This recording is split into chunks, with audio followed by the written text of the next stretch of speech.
back to the Blind Model Builder. My name is Rod, and I'm the Blind Model Builder. Today we are going to do a What Did You Buy Wednesday, which also includes stash ads. It's hosted by our good friend Joe over there at Big Sky Model Workshop. And Joe, I have been giving some thought to the Joe hand kits I want to see come back. Gotta do a little bit more research because I'm not that familiar with Joe hand. I know they did a lot of cool stuff, but that'll be in an upcoming video. Anyway, this is about stash ads. Stuff that you may have gotten from Hobby Lobby, from Michael's, from your local hobby store, from Lowe's, Home Depot, Ace Hardware, wherever it may be, the dollar store, Amazon. We get our supplies from all over the place, and if nothing else, us model builders, we are very open to trying new things for practicality and for cost savings. But anyway, before I get on with the video, I want to send a shout out to someone that reached out to me this past week, a gentleman by the name of David. He is going through a situation that I went through back in 2000. He's someone that has been out of the hobby for 50 years and is in the process of losing his eyesight. He's having vision issues. And I guess he came across my videos and saw that somebody with that's visually impaired can do this. And yes, we can do this. We sometimes have to adapt, we have to overcome. We sometimes they make equipment out that makes this easy for us now. You gotta love it, because for those of us with disabilities, anywhere from, like myself, I've also got serious arthritis in my hand. So sometimes using a traditional airbrush, it's not possible, and I have to use the trigger style. And I've got both, as you will see later. We'll discuss that too. But I'm also going to do this video is also going to have the unboxing for my Gaahleri World Creators Cup, I think is how it is. The GWCC. I've been trying to get my first video or first post to that, and for some reason my account there is under admin reviews, so I'm waiting on that. If any of you guys have done that or know about it, please let me know. Now, if there's someone I need to reach out to for it, let me know. I'm really interested in getting involved in this. Like I say, being a creator is not something I ever thought I would do. I guess we're all I guess in general, whenever we build models, we're all creators of something, whether it's box stock or whether it's custom, whatever. That's a different argument. But I have plans for this build that I've got coming up. So with that, let's go ahead and get the camera turned around. Let's show you what we got this past week, and what we're gonna get started on. So just a second, and here we go. To start with, I got myself another can of Rust-Oleum Crystal Clear. I use this stuff when I have it around, but I saw that Shields Model Car Customs, I think, or Custom Model Cars, he uses this stuff a lot, and he gets some really good results with it. He used it on some of the Hobby Lobby paint, and it looks like it did not shrink or crinkle on him. I know, like with the Kaleido paints, some of these clears will crinkle, so got to be careful with that. But I wound up getting this at Home Depot, I think $6. Next, I got a the iridescent airbrush paint. And, well, I'm going to start out by saying all this stuff from Hobby Lobby, none of it was over $8. This right here was the most expensive thing I got there this last week. I started looking at, I'm wanting some of these iridescent paints.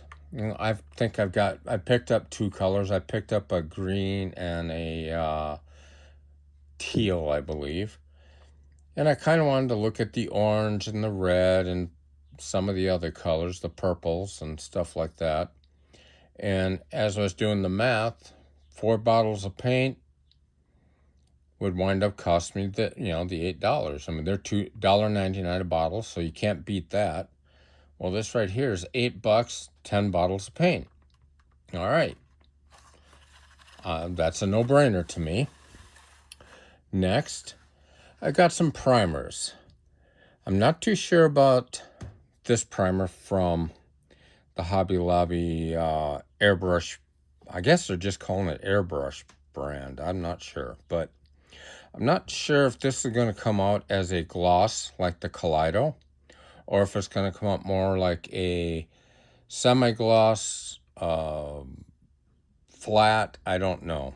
I'm going to do a couple test sprays on it here, and we will kind of go from there on it.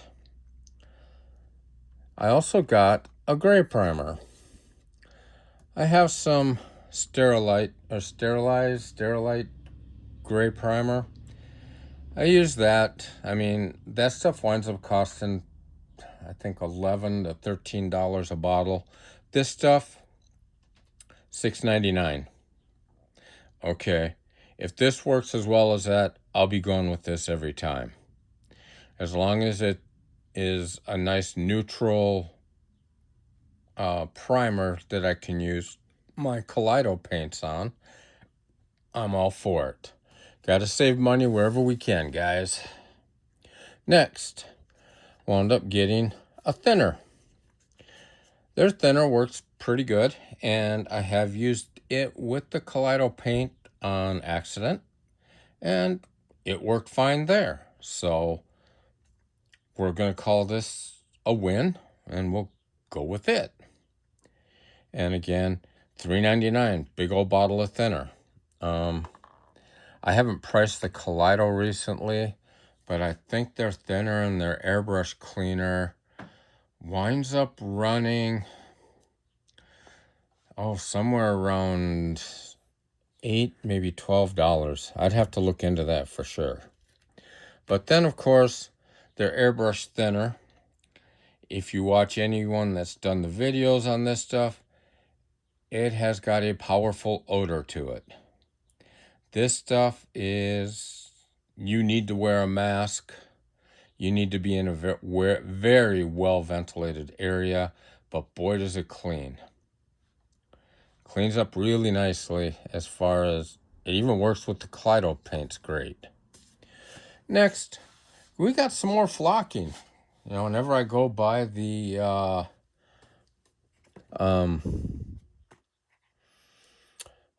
the clearance area at Hobby Lobby, they always seem to have flocking. Well, my wife uses it, and I use it. Tan and brown, great interior colors for your carpets and stuff. And David, as soon as I get to that flocking video tutorial, I will be sure to tag you in it. And I'll also, anyone else that's looking for a flocking video, check out Ed over there at One Team Garage. I'll leave a link below. He's got a good video on that. He does a really nice job with that, and that's who I learned how to do it from. So now we are going to get to the star of this show. Let me get the camera resituated and we will show you. Now this is something I've actually been saving up for quite a while. I have never gone out and bought a expensive airbrush. I've always gone with the, I guess what you'd call more the budget-friendly airbrushes. You know, the workhorse, the GHAD 39. I mean, I just call it the GAD 39. And as you can see, this is a used airbrush. I use it all the time. It's a good airbrush. I also use, and that's the Gaahleri. I also use this guy, my Swallowtail by Gaahleri. It too is a good airbrush. This brush here, I think I paid $29 for on sale well over a year ago. This one I paid $99 for. I think it normally came out to like I think on sale it was like at $109 or something like that, and I got a 10% discount. Wound up coming out to $99 for this. This too is a great airbrush. They both have their drawbacks. They both have their, their pros and cons. This one you can shoot a 0.7 needle all the way down to a 0.3. So, and it also comes with a 0.5. And I did spend the extra money and I got the fan cap, which is, I think it was like a $20 add-on for this. And this one, it's a 0.3 and a 0.5. I generally run a 0.3 in it. Yeah. This one here is a 0.2 and it's a 0.4. Now, I'll be honest, I've already opened it up because I switched the needles out.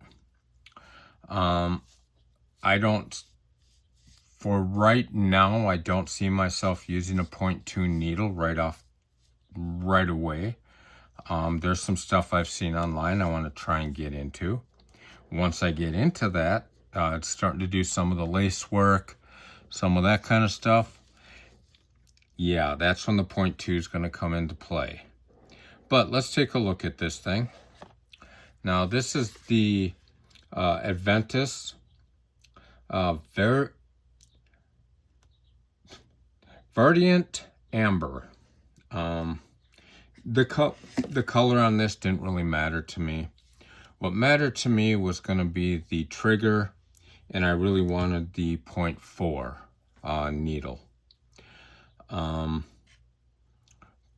But this airbrush, to be honest with you, it's normally priced at $199. I wound up getting it on sale at $179, and there are coupon codes out there. Go over and visit MK Model Works. He's got a 10% off coupon code for it. I think it's Jim over at Papa's Model Workshop has a Gaahleri code. And if I'm not someone that's been looking for sponsorship from anyone, but if there's a company I would love to have a sponsor from, it is Gaahleri. I love their products. But anyway, let's get into this. Nice foam protective there. It's got your Gaahleri warranty card, your quick start card. All works out great. And it comes with your extra seals.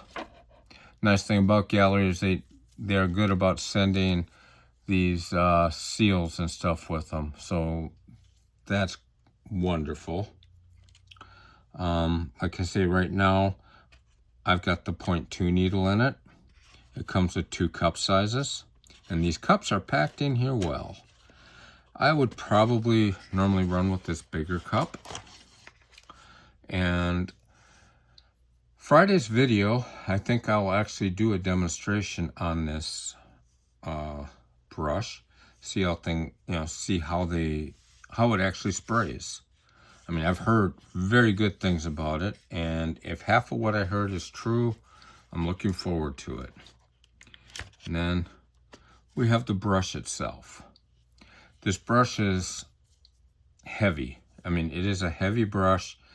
I know when it came out, there were some people that, because it's a different brush. Instead of the air nozzle, the air hose coming straight out like that does, this one kicks out at a little bit of an angle.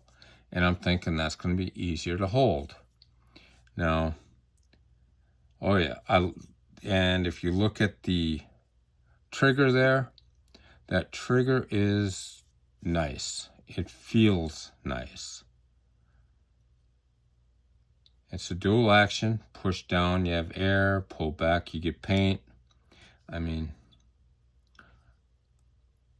yeah, we'll see if it's worth the money. If it's actually, I will run it through its paces here probably Friday. Go ahead and get the cap back on. And the one thing with these Gaahleri brushes is, okay, I think I'll get the cap back on. There we go. The thing with these Gaahleri brushes is the needle, to change out the needle and the tip, so easy. Just unscrew, pop off, go on. I mean, it's just that easy. And what I did see is with the 0.2, it came with, oh, come on out of there. Boy, that thing's jammed in. Just a second, we're gonna do it. There we go.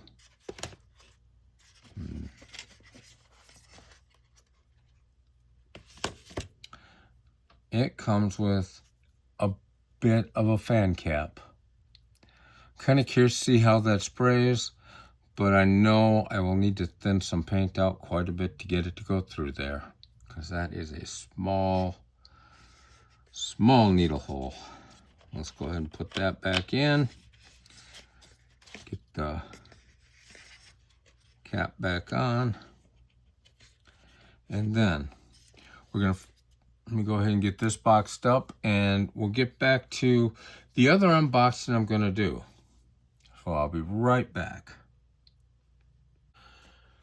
Well, this is going to be my entry into the Gaahleri World Creators Cup. It is the, what is this? I think the 47 Chevrolet sedan delivery Fleetwood. I've seen some unboxings of this in the past. It is a Mobius kit, so I'm expecting Mobius quality. So let's see what we got here. Set that aside there.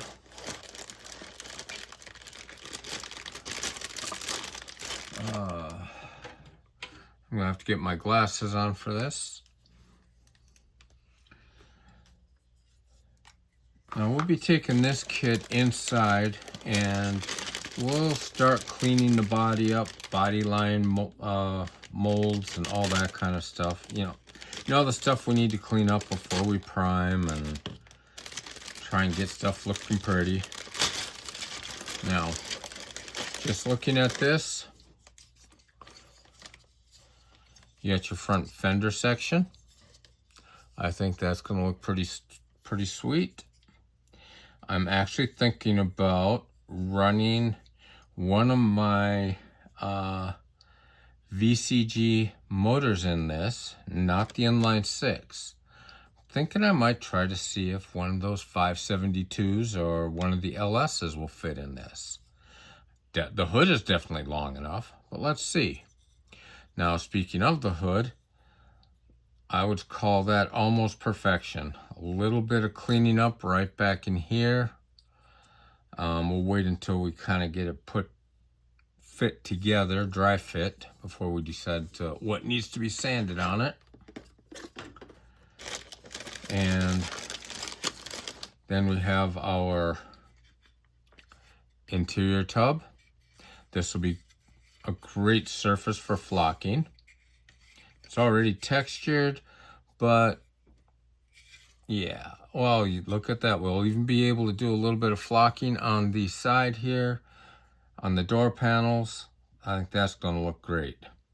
Maybe try something a little different. Do a little bit of two-tone flocking. I got brown, I got tan. Those two go together, right? I've also got black, I've got gray, so yeah. And then we got the base pan. Look at the detail on that. Holy cow. There's absolutely nothing on there that scares me. These lines are going to be easy to pick up.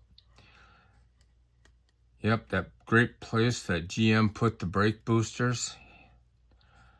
I've heard stories about replacing those. I've watched Vice Grip Garage. Yep, he seems to really enjoy those. And gas tank, and I'm guessing a spare tire. And then we have some chrome. Nice bumper piece. And I doubt I'm going to be doing any stripping of this chrome. I'm going to leave it all nice and bright.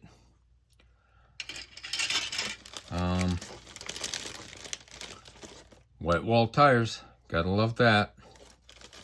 I actually have a set of tires on order from an eBay supplier. I am looking forward to getting those. They're a set of artillery wheels. We'll see if those will go on this, or if I'm just going to run Steelies like the box art has. Now let's get to the body. Now, as we all know, if there's going to be any major mold lines, it's going to be on the body.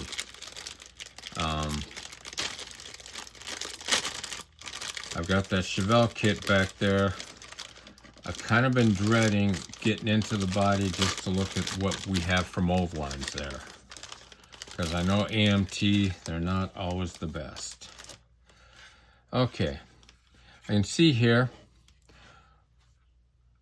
we have some mold lines right up there. It's going to be easy enough to take care of right there. Got them again on that side.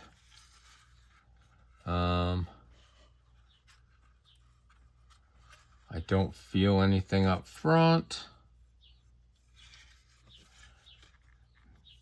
A little bit of mold line right through here. That I may not even worry about that. That might actually be part of the body trim. We'll have to see.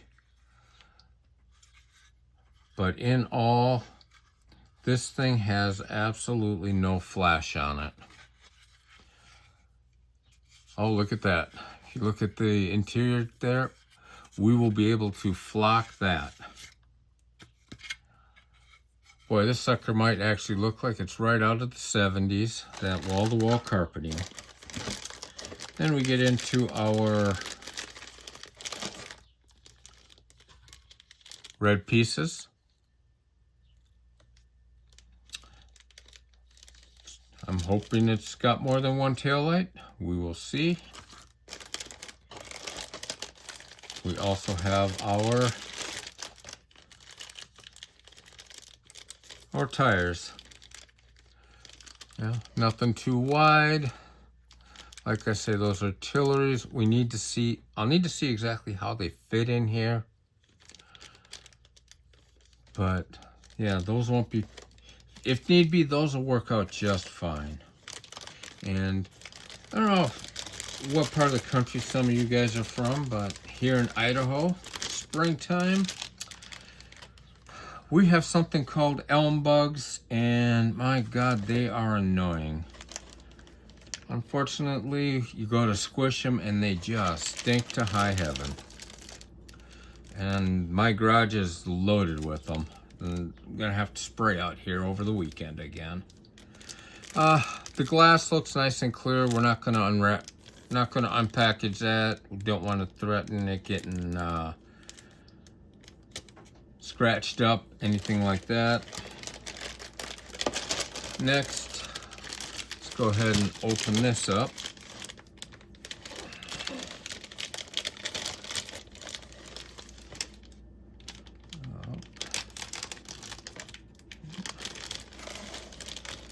Kind of doing this on my blind side, so please bear with me.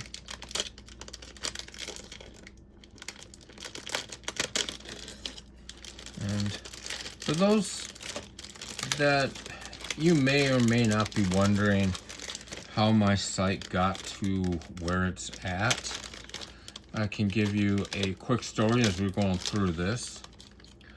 Back in 2000, I was sitting at my desk at work. I was actually a drafter. I worked for an engineering firm, and all of a sudden, everything went black. And I sat there for about a half hour. Finally, my eyesight came back. Went to my boss, told him, I gotta go. Went, called my wife, asked her, like, you want me to pick the kids up or do you want to do it? She goes, go ahead and pick the kids up. Picked the kids up, and that night she took me straight to the ER, and that was that. I was diagnosed with diabetic retinopathy, but mine worked opposite of what regular retinopathy does. Normally for retinopathy, your eyesight will disintegrate in the middle and go out. Mine, I lost my peripheral and it's coned in on me. Oh, that went on for a while, and I had to have some knee surgery done. Came out of surgery, I couldn't see anything out of my right eye. Told the doctor and they just blew it off. And this is a warning to you guys. If you ever notice something and the doctor just blows you off, see another doctor. Because it turns out I had a mini stroke during surgery in my right eye, and the eye became detached. And by the time they figured out what actually happened, it was too late. Nothing could be done. So I just ran around and said, okay, fine, that eye, it'll be, I don't, you know, I'm already blind, so really what difference does it make? And about 10 years later, woke up one morning and my right eye just hurt. I mean, it felt like the pressure was just going to pop. Well, long story short, wound up with glaucoma in that eye. Tried to get it under control, worked with that for about 6 months. Finally, the doc just said, you know, you can't see out of it anyway. And glaucoma has a tendency of radiating from one eye to the other. So why don't we just take that eye and we'll just put a prosthetic in? And it's like, can't see out of it. Okay. So that's how I got my prosthetic eye. And down the road a bit farther, VA was handling some of my eye care, and they said, you know, you have a cataract? And it's like, okay. So they took care of the cataract. It cleared up a lot of my central vision. I mean, I got a lot better central vision now, where I can do some of this stuff a lot clearer, but I have no peripheral vision. And I got no vision out of my right eye, so they still won't give me a driver's license, which is fine. I don't have to worry about insurance and all that stuff. But anyway, let's get back to the unboxing here. This is the chrome tree. And it comes with 2 separate grills. That's kind of cool. I'll have to find out a little bit about that. Couple of different bumpers, another grill section, or is that's a dashboard there. That dashboard's kind of cool. I kind of like that. Very Art Deco. And it's got some other chrome bits. We will have to see exactly what everything goes to. Looks like the steering wheel is chrome. Not my favorite, but all right. Nice center caps. If those artillery wheels work, those center caps would be perfect for it. And then we have our last, we got our last bit of regular, I guess this is molded in gray. So our last gray pieces. We have our suspension, some more wheels. That's kind of cool. And for the steely look, yeah, this doesn't look too bad. I can see some little finicky pieces that always tend to break on me. Have to be careful with those. Some more there, the steering linkage. So this is going to have a steerable front end. I'm not always the biggest fan of those, but let's set that aside. And I know this video is going to be a little bit longer for you guys, but I'm eager to get started on it and I want to get the unboxing going. So yeah, I got to figure out the color scheme on it yet. There's the chassis. That is, since I'm going to be doing this as my shop truck as well, I think the shop truck challenge is done through Wdybw 007. I believe he's got that challenge going on for those that are going to Acme. Myself, I won't be able to do that.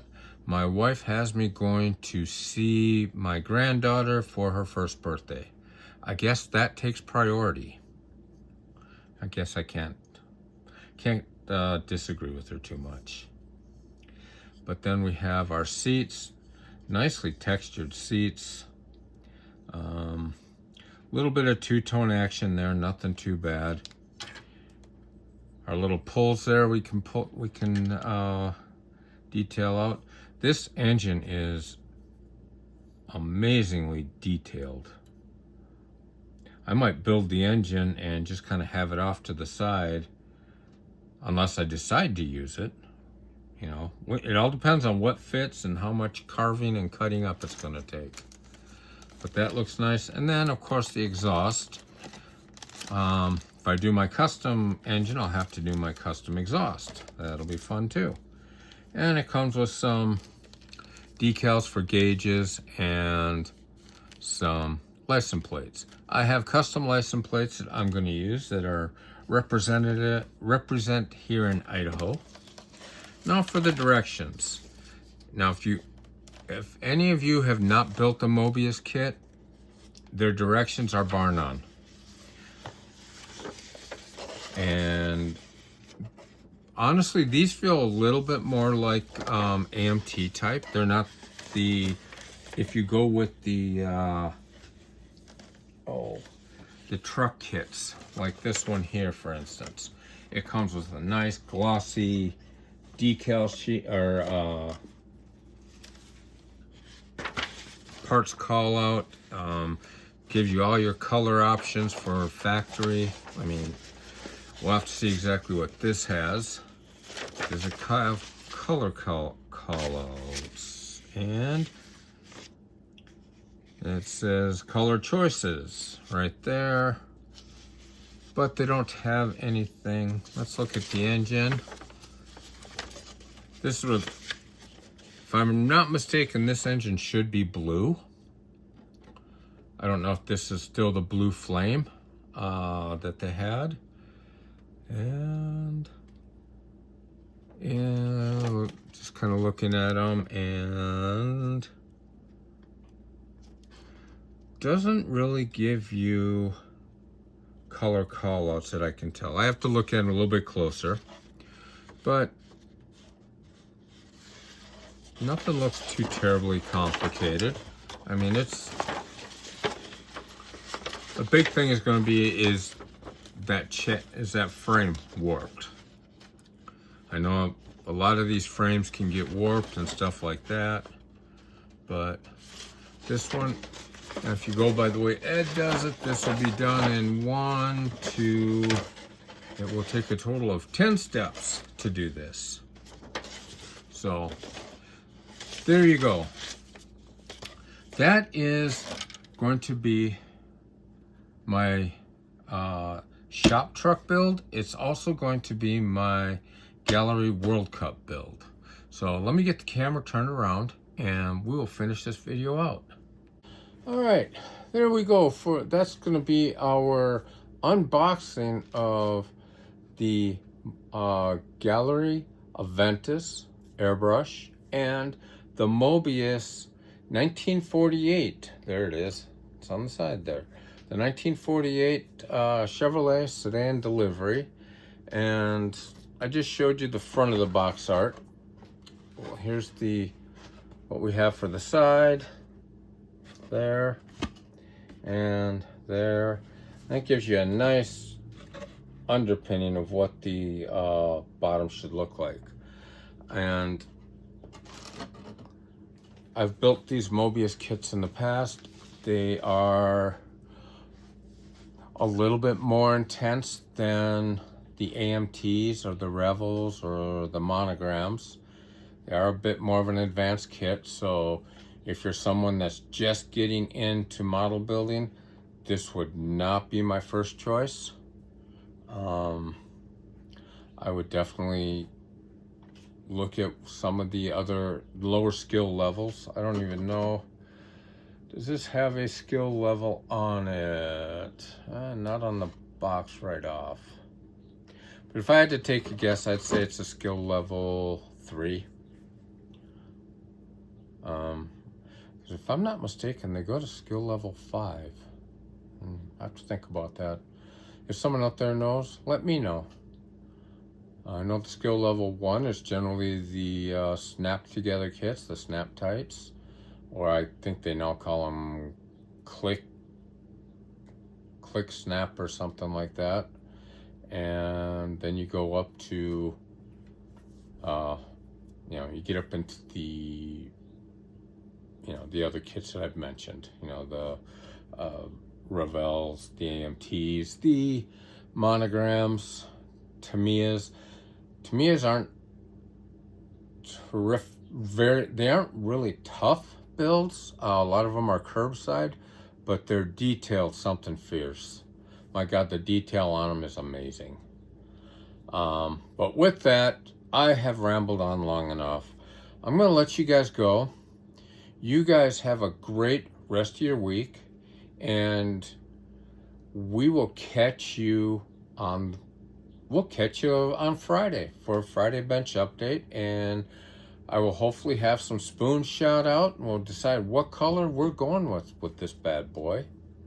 And I guess the one thing I did want to mention is, since I'm not real familiar with the rules on the Gaahleri World Cup, I am going to stick with using all Gaahleri Kaleido products.